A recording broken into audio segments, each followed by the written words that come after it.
अस्सलाम वालेकुम। आज हम पढ़ेंगे 9th class chemistry chapter number 8 chemical reactivity.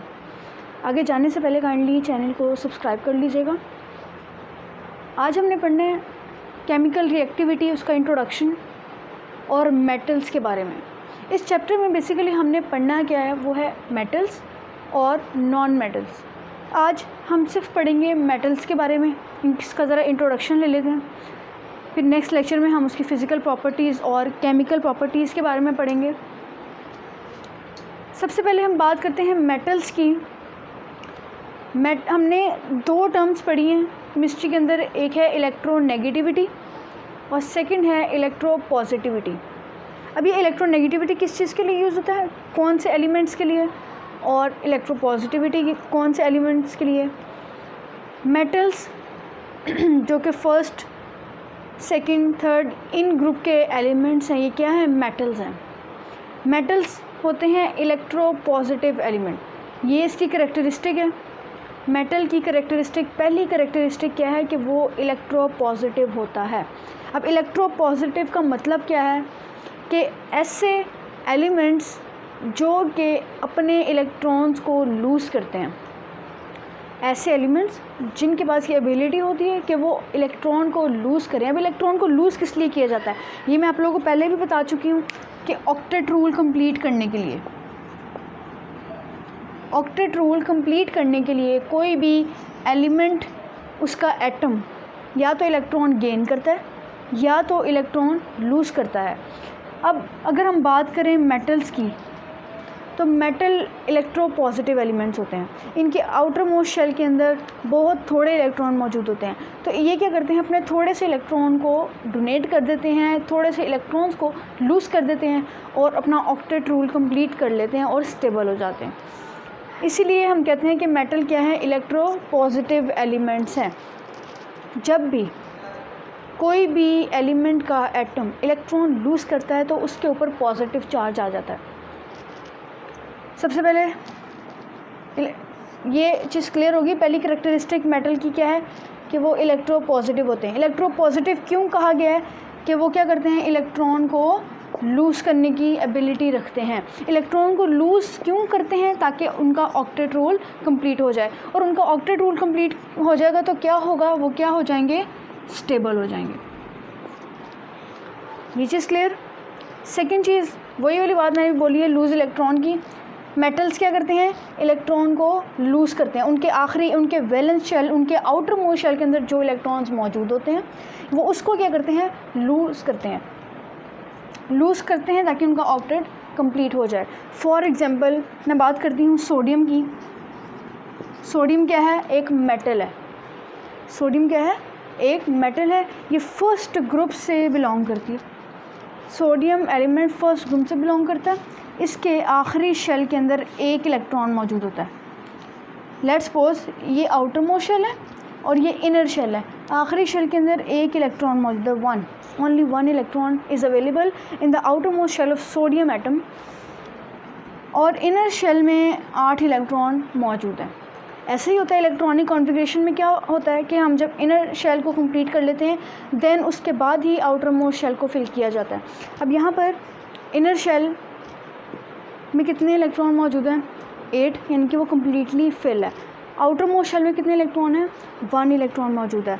अब हमें यहाँ पर आउटर मोस्ट शेल के अंदर 8 इलेक्ट्रॉन पूरे करने हैं, एक ऑलरेडी मौजूद है, 7 और चाहिए, 7 इसको इलेक्ट्रॉन और चाहिए अपने ऑक्टेट रूल को कंप्लीट करने के लिए।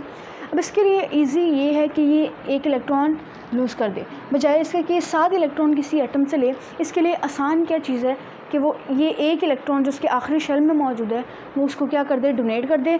जब इसको डोनेट करेगा तो इसके इनर शेल ऑलरेडी फिल है, तो ये स्टेबल हो जाएगा। Inner shell outer most shell बन गया और उसमें कंप्लीट इलेक्ट्रॉन मौजूद है, ये स्टेबल हो जाएगा। सोडियम क्या है, फर्स्ट ग्रुप से बिलोंग करता है क्या, मेटल है। उसकी करेक्टरिस्टिक क्या होगी कि वो क्या है, इलेक्ट्रोपॉजिटिव है। इलेक्ट्रोपॉजिटिव एलिमेंट्स क्या करते हैं, इलेक्ट्रॉन्स को लूज़ करने की एबिलिटी रखते हैं। इलेक्ट्रॉन को लूज़ क्यों करते हैं, ताकि उनका ऑक्टेट रूल कंप्लीट हो जाए। ऑक्टेट रूल जब कंप्लीट हो जाएगा तो वो क्या हो जाएंगे, स्टेबल हो जाएंगे। ये सारा प्रोसेस हो गया। थर्ड चीज़ है केटाइन फॉर्मेशन। केटाइन मतलब होता है पॉजिटिव चार्ज। केटाइन का मतलब होता है पॉजिटिव चार्ज। कोई भी, अब यहाँ पर ज़रा बच्चे कंफ्यूज हो जाते हैं कि डोनेट और गेन करने के केस में बच्चे ज़रा कंफ्यूज हो जाते हैं कि किसके ऊपर नेगेटिव चार्ज आएगा और किसके ऊपर पॉजिटिव चार्ज आएगा। ये मैं आप लोगों को पहले भी बता चुकी हूँ। कोई भी एटम है, आखिरी शेल में लेट्स सपोज एक इलेक्ट्रॉन मौजूद है। क्या मौजूद है, या फिर मैं आप लोगों को ऐसे समझा देती हूँ। लेट्स सपोज कोई भी एटम, मैंने लिख दिया एक्स, ये कोई भी एलिमेंट हो सकता है। अब जब ये इलेक्ट्रॉन अगर गेन करेगा, गेन का मतलब होता है ये किसी से इलेक्ट्रॉन लेगा। जब ये इलेक्ट्रॉन किसी से लेगा, इलेक्ट्रॉन के ऊपर क्या चार्ज है, नेगेटिव चार्ज। जब ये एक नेगेटिव चार्ज को अपनी तरफ खींचेगा तो इसके ऊपर भी क्या चार्ज आ जाएगा, नेगेटिव चार्ज आएगा। अगर ये एक इलेक्ट्रॉन खींच रहा है तो एक नेगेटिव चार्ज आएगा। अगर ये दो खींच रहा है इलेक्ट्रॉन तो दो, तीन तो -3। यानी कि ये एलिमेंट अगले एलिमेंट के एटम से जितने भी इलेक्ट्रॉन खींचेगा उतने नेगेटिव साइन ज़्यादा होते जाएंगे। क्यों, अब नेगेटिव साइन इसके ऊपर क्यों आ रहा है, इलेक्ट्रॉन गेन करने के केस में नेगेटिव साइन क्यों आता है, इलेक्ट्रॉन है उसके ऊपर क्या चार्ज है, नेगेटिव चार्ज है। जब ये नेगेटिव चार्ज किसी भी एलिमेंट के पास जाएगा तो उसको भी क्या कर देगा, नेगेटिव कर देगा। ये केस हो गई। अगर हम बात करें लूज़ ऑफ इलेक्ट्रॉन की, लेट्स सपोज ये कोई भी एक एलिमेंट है, कोई भी एलिमेंट एक्स मैंने सपोज दे दिया, ये इलेक्ट्रॉन लूज़ कर रहा है। लूज़ का मतलब होता है दे देना, अपने से दूर कर देना। इलेक्ट्रॉन को क्या कर रहा है, लूज़ कर रहा है, डोनेट कर रहा है किसी और एटम को। अब इलेक्ट्रॉन के ऊपर क्या चार्ज है, नेगेटिव। जब ये नेगेटिव चार्ज यानी कि ये इलेक्ट्रॉन का नेगेटिव चार्ज किसी भी एटम से दूर जाएगा तो उसके ऊपर क्या चार्ज आ जाएगा, पॉजिटिव। क्योंकि नेगेटिव चार्ज उससे दूर चला गया, उसके ऊपर क्या चार्ज आ गया, पॉजिटिव चार्ज। अब जितने इलेक्ट्रॉन दूर जाएंगे, 2 इलेक्ट्रॉन दूर जा रहे हैं तो +2, 3 तो +3, इस तरह से। अब मैंने बात यहाँ पर आप लोग को बताई है कि मेटल्स क्या है, इलेक्ट्रोपॉजिटिव, और इलेक्ट्रोपॉजिटिव एलिमेंट्स क्या करते हैं, इलेक्ट्रॉन को लूज़ करने की एबिलिटी रखते हैं। जब वर्ड आ गया लूज़ मतलब कि दे देना, इलेक्ट्रॉन क्या हो रहा है, दूर जा रहा है, तो उस एलिमेंट के ऊपर क्या चार्ज आएगा, पॉजिटिव। और वो एलिमेंट्स कौन से हैं, वो है मेटल्स। तो मेटल्स के ऊपर क्या चार्ज होता है, हमेशा पॉजिटिव चार्ज होता है। क्यों, क्योंकि वो इलेक्ट्रॉन को क्या करते हैं, लूज़ करते हैं। फॉर एग्ज़ाम्पल सोडियम है, सोडियम के आखिरी शेल में एक इलेक्ट्रॉन मौजूद होता है। ये 7 गेन करने के बजाय ये क्या करता है, अपना एक लूज़ करता है। जब ये अपना एक इलेक्ट्रॉन लूज़ करेगा, इसके ऊपर क्या चार्ज आ गया, +1।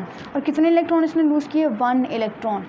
आप लोग ये चीज़ हमेशा याद रखो कि जब भी एलिमेंट, कोई भी एलिमेंट का एटम इलेक्ट्रॉन लूज़ करेगा तो वो इलेक्ट्रॉन जो हैं वो हमेशा एरो के राइट साइड पे लिखे जाते हैं, इस तरह से, ठीक है। लेकिन अगर हम बात करें किसी के इलेक्ट्रॉन के गेन के केस में, जैसे फॉर एग्जांपल क्लोरीन एक इलेक्ट्रॉन गेन करता है हमेशा, तो हम वो एरो के हमेशा लेफ़्ट पे लिखते हैं।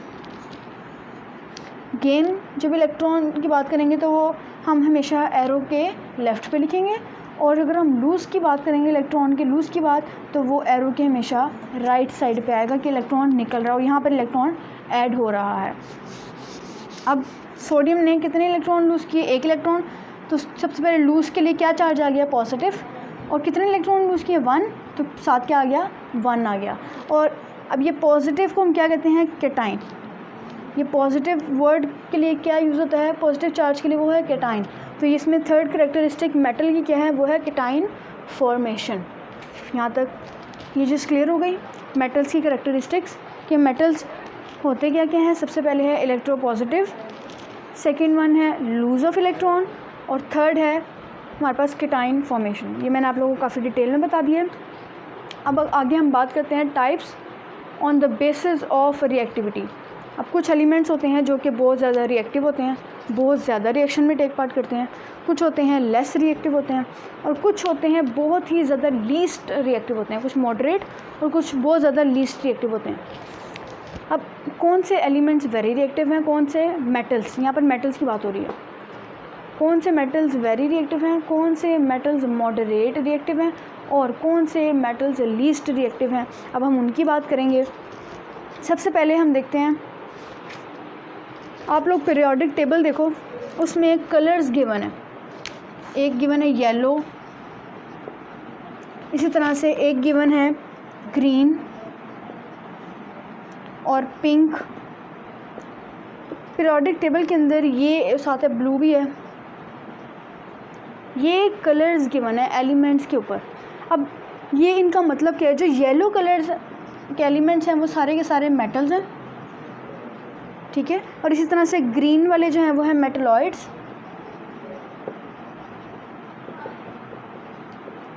पिंक वाले नोबल गैसेस और ब्लू वाले हैं हमारे पास हैं नॉन मेटल्स। पीरियोडिक टेबल के अंदर जो कलर्स गिवन है आप लोगों को कि कुछ एलिमेंट्स के डिफरेंट कलर है, कुछ के येलो कलर आ रहा है, कुछ का ग्रीन आ रहा है, कुछ का पिंक और कुछ का ब्लू आ रहा है। अब जितने भी येलो कलर के एलिमेंट्स हैं वो सारे के सारे क्या हैं, मेटल्स हैं। जितने भी ग्रीन हैं वो सारे के सारे क्या हैं, मेटलॉइड्स हैं। पिंक कलर के जो है वो लास्ट पे पीरियोडिक टेबल के बिल्कुल लास्ट पे ही गिवन है जो सीरीज़, वो पिंक एंड नोबल गैसेस जो कि रिएक्शन में टेक पार्ट नहीं करती, रिएक्टिव नहीं हैं, क्योंकि वो सारे के सारे एलिमेंट्स स्टेबल हैं। जितने भी नोबल गैसेस हैं वो सब स्टेबल हैं, वो रिएक्शन में कभी भी टेक पार्ट नहीं करती। और ब्लू जो हैं वो सारे के सारे क्या हैं, नॉन मेटल्स हैं। यहाँ तक ये चीज़ भी क्लियर हो गई। अब हम रिएक्टिविटी की बात करते हैं कि कौन से वेरी रिएक्टिव में आ जाते हैं। सोडियम, मैग्नीशियम, कैल्शियम, ये क्या है, बहुत ज़्यादा रिएक्टिव मेटल्स हैं। मैं एलिमेंट्स का वर्ड नहीं यूज़ करी, मैं यूज़ करी ये मेटल्स हैं। एलिमेंट्स में नॉन मेटल्स भी आ जाते हैं, मेटलॉइड्स भी आ जाते हैं, मेटल्स भी आ जाते हैं, नोबल गैसेस भी आ जाती हैं, लेकिन मैं एक स्पेसिफिक वर्ड यूज़ करी हूँ वो है मेटल। ये मेटल्स क्या हैं, हाईली रिएक्टिव हैं। वेरी रिएक्टिव क्यों है, क्योंकि ये इजीली अपने आखिरी शेल के इलेक्ट्रॉन को लूज़ कर देती हैं। उनकी एबिलिटी अच्छी है कि वो आखिरी शेल का इलेक्ट्रॉन लूज़ कर दें, इसीलिए ये क्या है, वेरी रिएक्टिव। अगर हम बात करें मॉडरेट रिएक्टिव की, जो कि है जिंक, इसके अलावा है आयरन, टिन, लेड, ये क्या है, मॉडरेट रिएक्टिव हैं।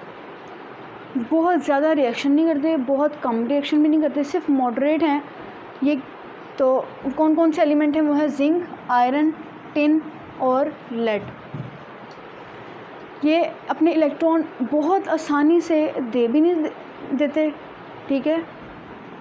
ये रिएक्शन ये एलिमेंट्स मैंने बता दिए। अब बात करेंगे अगर हम लीस्ट रिएक्टिव की, तो लीस्ट रिएक्टिव कौन कौन से हैं, वो हैं कॉपर, मरकरी, सिल्वर, ये क्या है, लीस्ट रिएक्टिव है। अब ये लीस्ट रिएक्टिव क्यों है, क्योंकि ये अपने आउटर मोस्ट शेल के जो इलेक्ट्रॉन हैं वो उनको इजीली डोनेट नहीं करते, इसीलिए हम कहते हैं ये मेटल जो है वो लीस्ट रिएक्टिव है। यहाँ तक आप लोग का लेक्चर क्लियर हो गया। सबसे पहले बात हमने की मेटल्स की, उसके करेक्टरिस्टिक्स की। इलेक्ट्रोपॉजिटिव है, लूज़ इलेक्ट्रॉन करते हैं, और लूज़ इलेक्ट्रॉन के केस में क्या चीज़ फॉर्म होती है, केटाइन फॉर्मेशन। फिर उसके बाद हमने टाइप्स पढ़ी। नेक्स्ट पेज पे ही आप लोगों को टाइप्स गिवन है, types on the basis of reactivity. आप लोग उस पर ये हेडिंग बना सकते हो रिएक्टिविटी के उस केस में कि वेरी रिएक्टिव कौन से हैं, मॉडरेट रिएक्टिव कौन से हैं और लीस्ट रिएक्टिव कौन से हैं। और ये जो है मैंने आप लोगों को जस्ट इन्फॉर्मेशन के लिए बताया है कलर्स के बारे में, ताकि आप लोगों को पता चल जाए कि कौन कौन से कलर के एलिमेंट कौन कौन से एलिमेंट्स हैं, ठीक है। यहाँ तक आज का लेक्चर था। कहीं पर कोई भी कन्फ्यूजन हो तो काइंडली मुझे कमेंट में बता दीजिएगा। Thank you.